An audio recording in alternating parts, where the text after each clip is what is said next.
Hello guys! Flex ko lang sa inyo ang aking chicken soup. Marak off sa Hebrew.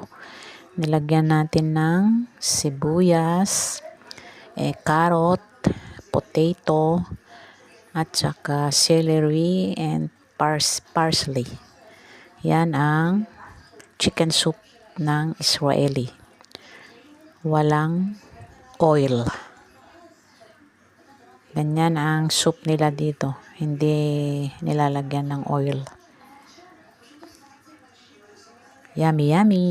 Thank you for watching, guys.